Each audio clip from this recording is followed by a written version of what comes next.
Hi, students. Let's get started with the subject Hindi. Chapter 6.1 दो मेंढकों की यात्रा, जापानी लोक कथा। कई वर्ष पूर्व जापान में दो मेंढक रहते थे। उनमें से एक मेंढक ओसाका के पास एक खड्ड में रहता था, जबकि दूसरा मेंढक क्योटो के पास बहने वाली एक नदी में निवास करता था। एक दिन उन दोनों मेंढकों के दिमाग में एक साथ एक विचार आया। उन्होंने सोचा, इस जगह पर रहते हुए हमें बहुत दिन हो गए हैं। अब हमें यहाँ से निकलकर बाहर का संसार भी देखना चाहिए। यह संयोग ही था कि क्योटो के पास रहने वाले मेंढक ने ओसाका जाने का निश्चय किया, जबकि ओसाका में रहने वाले मेंढक ने क्योटो जाने का निर्णय किया। अगले ही दिन दोनों मेंढकों ने अपनी अपनी यात्रा प्रारंभ कर दी। क्योटो और ओसाका शहरों को जोड़ने वाला एक ही मार्ग था। दोनों ही मेंढक उसी मार्ग पर अपनी अपनी मंजिल की ओर चल दिए। मार्ग में एक स्थान पर दोनों मेंढकों की भेंट हो गई। उन्होंने एक दूसरे से हाथ मिलाया और फिर आपस में बातचीत करने लगे। तभी ओसाका के मेंढक ने क्योटो के मेंढक से पूछा, तुम कहाँ जा रहे हो मित्र? क्योटो के मेंढक ने उत्तर दिया, मैं ओसाका जा रहा हूँ। यह सुनते ही ओसाका का मेंढक प्रसन्न होकर बोला, क्या बात है, मैं क्योटो जा रहा हूँ।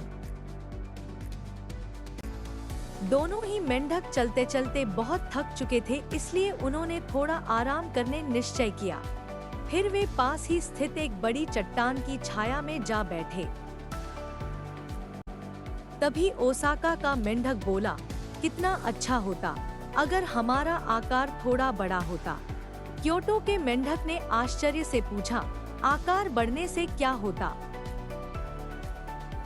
ओसाका के मेंढक ने उत्तर दिया, तब हम आसानी से किसी पहाड़ पर चढ़कर उन शहरों को देख लेते जहां हम जा रहे हैं।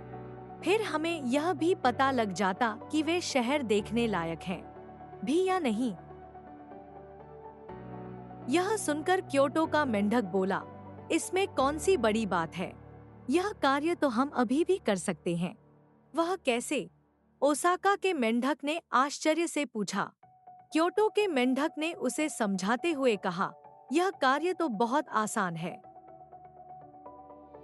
यदि हम पास के पहाड़ पर चढ़कर एक दूसरे का सहारा लेते हुए अपने पिछले पैरों पर खड़े हो जाएं, तो फिर हम आसानी से उन शहरों को देख सकेंगे जहां हम जाना चाहते हैं। ओसाका का मेंढक क्योटो की झलक देखने के लिए इतना उत्सुक था कि वह दौड़कर पास के पहाड़ पर चढ़ने लगा।